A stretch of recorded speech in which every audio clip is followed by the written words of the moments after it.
moving to accrual accounting, closing books on a monthly basis, and just having that cadence so that you can monitor KPIs appropriately and understand the trajectory of the business, that's really important. Welcome to a brand new episode of the M&A Mastermind podcast presented by Cornerstone International Alliance. I am your host, Nick Olsen. On this show, I get the opportunity to talk with the brightest minds in lower middle market M&A. Together, we discuss industry intelligence, deal management, shared successes, specialized expertise, and much more. If you serve the small to medium-sized business owner, this show will offer you tactics and insights you can use and implement now to become a master in M&A. Welcome to a brand new episode of the M&A Mastermind podcast. My guest today has over 2 decades of deal-making experience, has an expertise in the technology space, has worked across bulge bracket investment banks, family offices, and boutique M&A advisory firms. He was the U.S. head of M&A for Samford. He is now the managing director for Urban M&A. He coaches youth lacrosse. He loves doing Legos with his kids. Please welcome my guest today, Mike Lambrix. Mike, how you doing today? Great, Nick. Appreciate you having me on. Looking forward to the discussion. Awesome. Always love. I'm in the same boat. I love coaching my kids and their youth sports, and so it's a lot of fun. You know, my son's transitioning to high school right now, and so my coaching of him in his youth sporting days are pretty, you know, for the most part done. You know, on a team level, and it's a sad day, but I've also had a lot of time freed up for me. Yeah, absolutely. It does take up a lot of the time, but it's good to have that interaction with your kids for sure. Exactly. You know, we're going to talk today about, focusing on our clients and making sure they have a mindset of always be sellable. You know, whether you're ready to sell now or in 10 years and 20 years, it doesn't really matter. Having that mindset will put you in a position to succeed whenever that time comes. But I think also it'll set you up to have a very successful, smooth running business. So it's a powerful mindset to have. Can you explain what that means in the day-to-day operations of a business? Like, you're working with your clients, always remain sellable. Like, what does that mean? Yeah, absolutely. The way I kind of like to think about it is as an owner of a business, operator of a business, putting your hat on the other way around to say, what happens if I wanted to go look at a business to buy a business? What would I be looking for? What would the functionality, the operations of that business be to entice me to want to buy that business? And if you can kind of put your operator hat on as a buyer, you will then start thinking about every aspect of your business with that level of detail and that lens of, if I'm going to write a check for this business, where do I want to see operational efficiency? So it's sellability, transferability. They both kind of work hand in hand. Our sister company, Urban Associates, we do a lot of exit and succession planning as well. And so it's not necessarily a sale that is, important for sellability. It's also that transferability in case get hit by a bus or you're retiring and you're passing it off to employees. All of those transition periods, the business needs to kind of operate and function at a certain level for that to be successful. So we think about it really kind of as, put your buyer hat on. What would you want to see? How would you want the operations of the business to run from a professional standpoint? So you go through that exercise. I love that approach because, I think it really makes you think about the fact that, now the qualities of the business that you want to buy. Kind of flip that to your own business. Now, can you implement those things into your own? Take a real life look at, where's my business at? Do they meet all these qualifications, right? And I'm assuming that's how you're looking at it. So now let's work on these things that maybe your own business might be a little deficient in. Yeah, absolutely. There's kind of 5 major pitfalls that we tend to come across in M&A. It's usually due diligence, accounting, insurance, legal, and then the most important one is people. And I think sometimes, especially founders, family-owned businesses, they underestimate the impact that people and emotions can have on a process. And that part of it can sometimes be the most challenging. And so having a plan to prepare yourself, both from what's my objective to meet my personal wealth goals, but then also mentally and team-wise, how do you have that transition in place to have a smooth, successful exit from the financial, emotional, and kind of post-transition operational perspective of the business? When you work with the clients, like how do you advise them? How can they really approach, these kinds of things from a proactive perspective? So, when they are ready, it doesn't come to the point where it's like, I got to sell tomorrow, but I'm not ready to sell yet today kind of mentality. So how are you proactively working with them to make sure that, they're ready to go? Yeah, absolutely. We try to prepare our clients from a confirmatory due diligence perspective early on. I think a lot of first-time sellers, founder-owned businesses, they don't anticipate what that process is going to look like post LOI before you get to the finish line and how intensive that can be. So we like to try and pull a lot of that due diligence preparation forward. And sometimes, we'll get engaged or build a relationship with a client and they're not ready to sell for 3-5 years. That happens a lot. But we can add value by telling them and explaining to them, okay, this is what the due diligence process is going to look like. These are all the different things that you're going to need to have in order to get through a quality of earnings, in order to get through a legal review, in order to get through an HR review. And so just taking a much more methodical long-term approach to that due diligence preparation really can help not just organizationally make you more sellable, but also in that confirmatory due diligence process, make it a lot less pain in the butt. And you mentioned, so due diligence, you mentioned the people, you mentioned also insurance, legal. Talk about those a little bit more as to what you need to focus on in those components. I think I missed one too, but hit on that fifth one as well.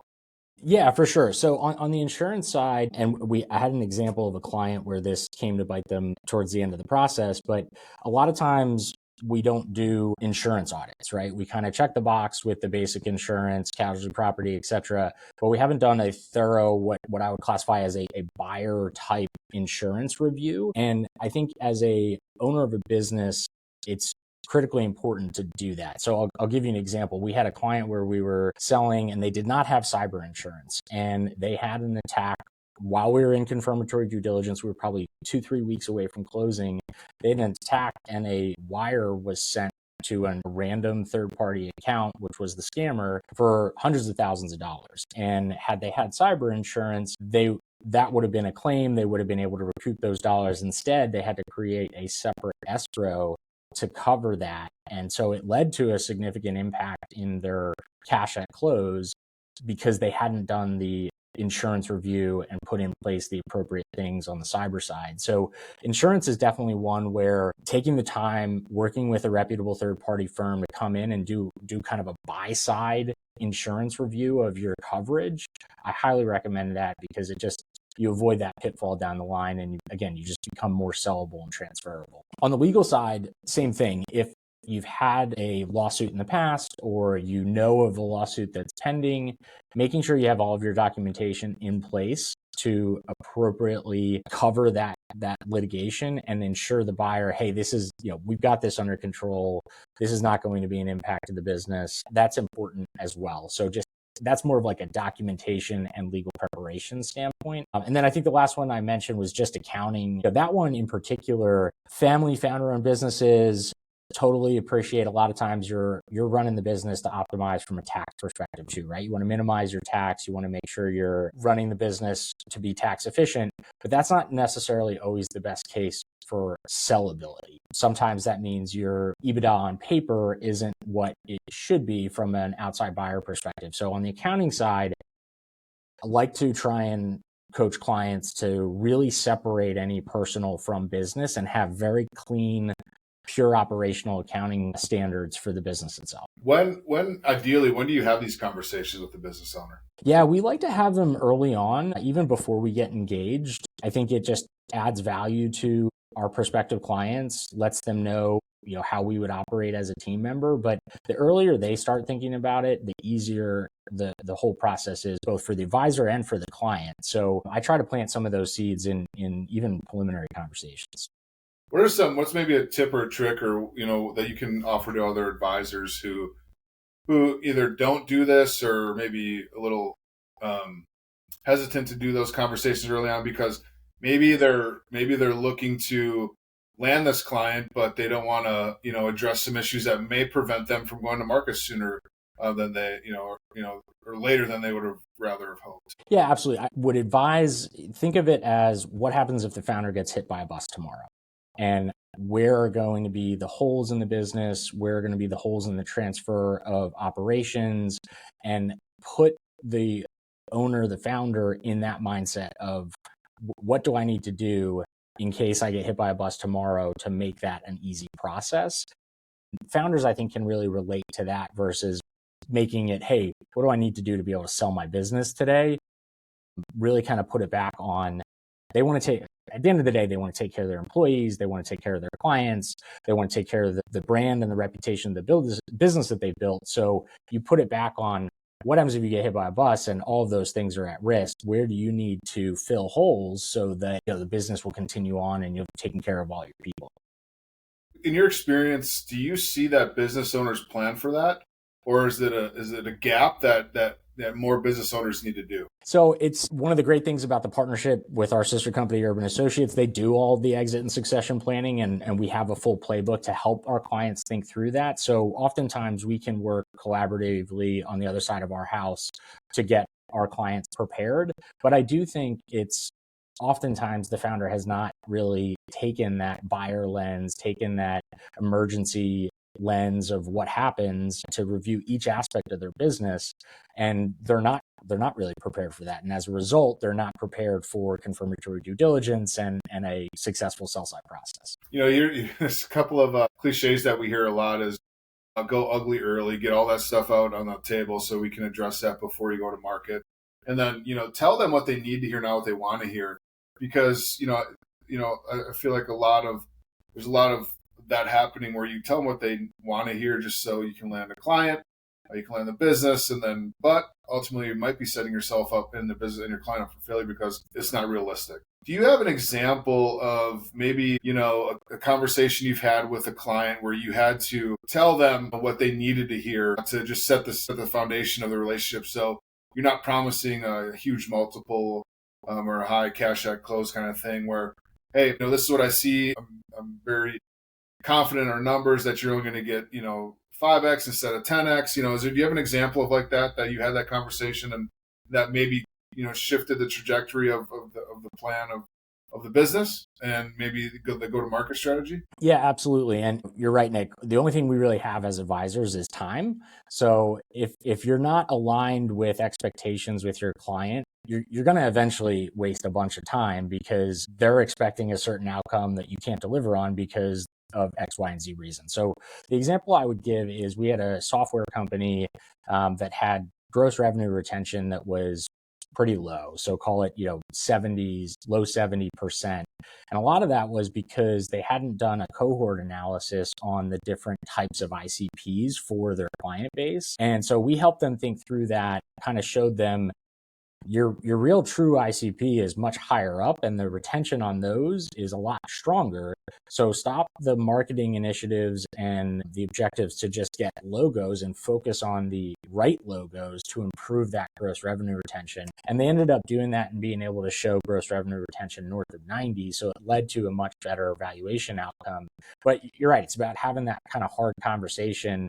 Nobody wants to hear their baby's ugly, but if you do that and you kind of pinpoint exactly where a buyer is going to try and pick apart the business from a valuation perspective and help them focus on that, they can then steer the ship to get to the right place. What are some habits, maybe some routines, some best practices that you make sure your business owners buy into to make sure that they have that always be sellable mentality? What are some things that you recommend they do? Yeah, I think the most important one is closing books on a monthly basis and having a really good handle as to what accrual financials are. Again, if you're kind of doing cash accounting versus accrual accounting, that's going to be converted as part of Q of E, most likely. So moving to accrual accounting, closing books on a monthly basis, and just having that cadence so that you can monitor KPIs appropriately and understand the trajectory of the business, that's really important. And then the other piece I would say is, whether it's quarterly or annually, but be doing a due diligence review on your documentation. Make sure you got all your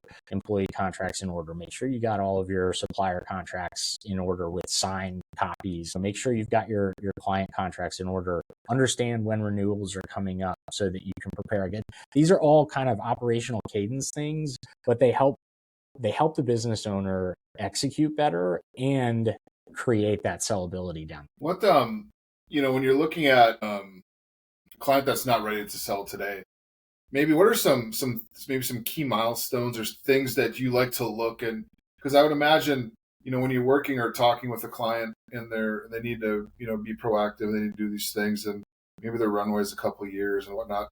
What are those some milestones that you look for to make sure that they are taking your advice seriously actually putting it into practice and making improvements on the value of the business. Yeah, and it's somewhat dependent on the space they're in, right? Because the KPIs will be a little bit different for different sectors. But I think overall, kind of looking at that rule of 40 and a healthy rule of 40. And so by rule of 40, meaning, either a combination of EBITDA margin and growth, you're at 40%. Ideally kind of a 20-20 split in today's market. Back in 2021, 2022, you would see kind of, especially in the software technology side, companies could be burning cash, but they would have super high growth and still be rule of 40. I think today we're now seeing a stronger emphasis on profitable growth. And so kind of targeting that, 20% plus revenue growth plus 20% EBITDA margins. Those are two really key metrics that I would use to kind of see whether or not the business is tracking from a financial perspective to be sellable. The operational side, it's, are they clean on their books? Are they closing out monthly? Do they have their due diligence in order? And when we sign an NDA and get due diligence, we can tell pretty quickly how organized the client is or isn't. And so getting data refreshes from them on a quarterly or annually basis, if we're not seeing progress in terms of the organization of that due diligence, that's also probably a sign that they're not really taking the advice and moving towards sellable. With that, it's always, hey, here's your tasks, go ahead and do them. But as an M&A advisor, you want to keep your finger on the pulse of what they're doing. You want to make sure they are, moving forward. How often do you communicate with those type of clients as you're looking to get them to reach these milestones to make sure they're becoming more sellable? What is your approach with that? Yeah, it depends on if we're officially engaged or not. So if they're an active client that's engaged and they just need a year or two to really get prepared to sell, we'll be in communication with them fairly frequently. If they're more of a prospect that we've signed an NDA, we've had an initial pitch, we touch base at least once a quarter or twice a year, just to kind of get a refresh, see how the business is going. We'll usually try and repitch valuation on an annual basis, but it just depends if they're an engaged client or a prospect. And what is your typical method of outreach? Is it a phone call, email, a little bit of both? Client preference? How do you approach that? Yeah, I'd love to get referrals from happy clients that we've had a successful exit with, but we do a lot of cold email, cold LinkedIn outreach, and try to be more proactive in certain subsectors that we have great experience and we know the buyers, know the multiples better, but it's a mix. It kind of has to be. I mean, yeah. But it appears that it's more of a digital outreach, more just holistically as the world goes today, than an actual phone call kind of thing. Yeah, absolutely. Can you maybe give us an example, walk us through a situation where, you watched it unfold, where an owner just made some huge impactful changes, operationally and structurally, to make that transition to an exit smoother, and also maximizing the value of the company?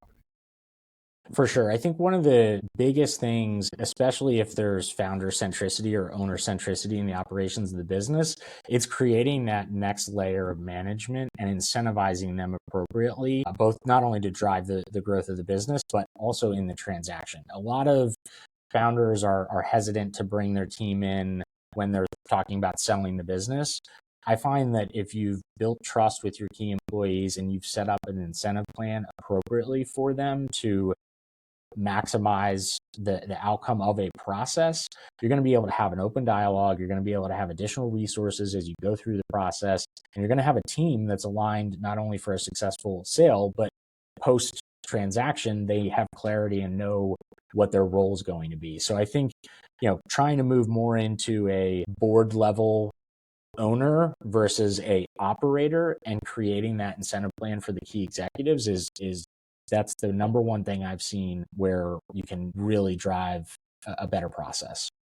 How do you get your owner clients to be more, step away from the business, to, leave for a certain period of time and let, trust your team to make sure it's still standing when you get back? Because obviously, an exit that eventually happens, naturally, but I think that also increases the value in the business of the owner dependency being lower than the owner having to be in the day-to-day every day. Yeah, and it's kind of moving into that board observer role versus operator, right? And I think it starts with having an open dialogue, and again, using the lens of, hey, what happens if I get hit by a bus tomorrow? But having that conversation with your employees. It doesn't necessarily have to be about selling my business. It can be just about transfer of responsibilities and emergency operating plans, but having that conversation, bringing them up to speed so they know what their role is, they know what's expected of them. Then you can start testing it, right? You can go to Europe for 2 months over the summer and see how the business does and do kind of a trial run with low involvement,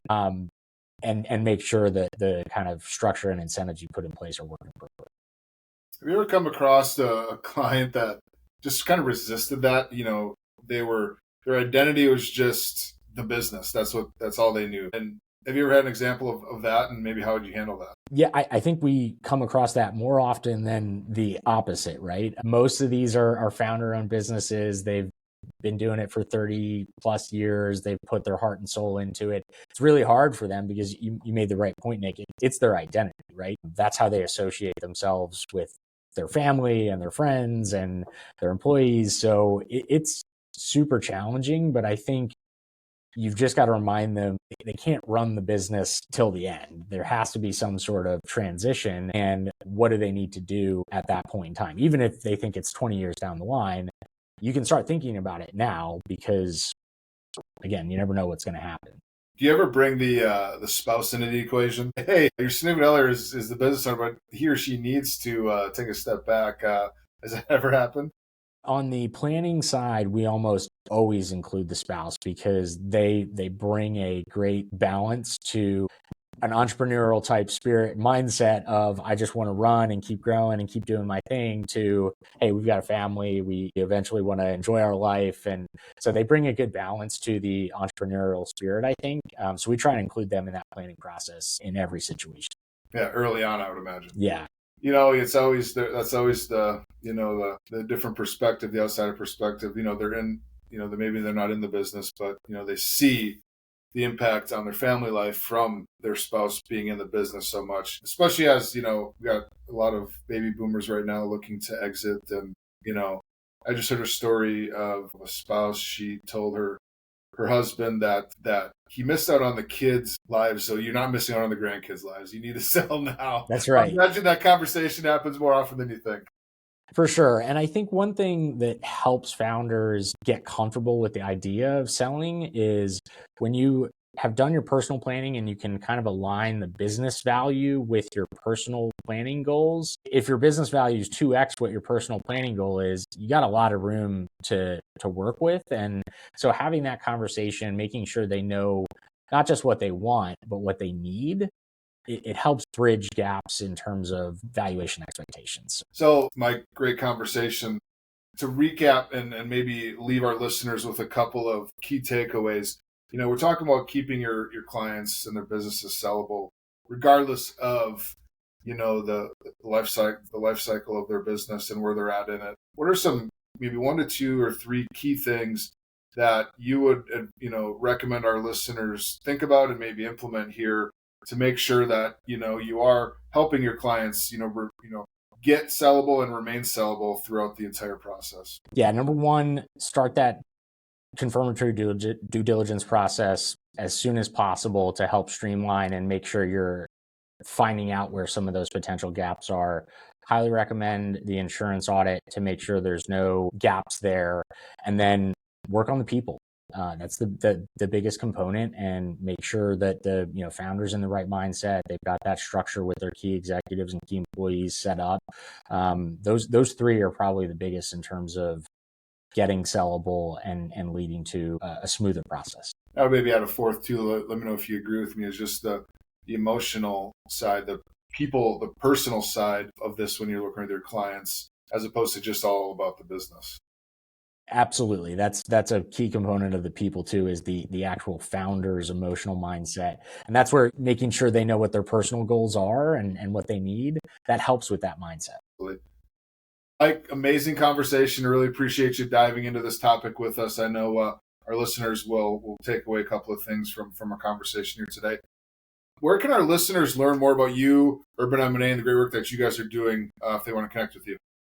Yeah, our website, urbanma.com, is the best spot. Got, overview of our team and the transactions we've worked on. But Nick, really appreciate the time and the conversation. It's always good to chat about these things. So thanks for having me on the show. All right, everybody. Thank you. And listen in every Thursday morning for a brand new episode of the M&A Mastermind podcast. Do Mike and myself a favor, like, share, comment. Make sure to tune in every week and send this episode to anybody who you think might benefit from our conversation here today. Until next time, everybody, take care. Thanks. Thank you for joining us on this episode of the M&A Mastermind podcast, and a special thank you to our presenting sponsor, Cornerstone International Alliance. If you enjoyed today's discussion, don't forget to like, share, and comment. We'd love to hear your thoughts. Make sure you hit that subscribe button so you never miss an episode. We'll be back next week with more insights, strategies, and real-life experiences to help you take your M&A game to the next level.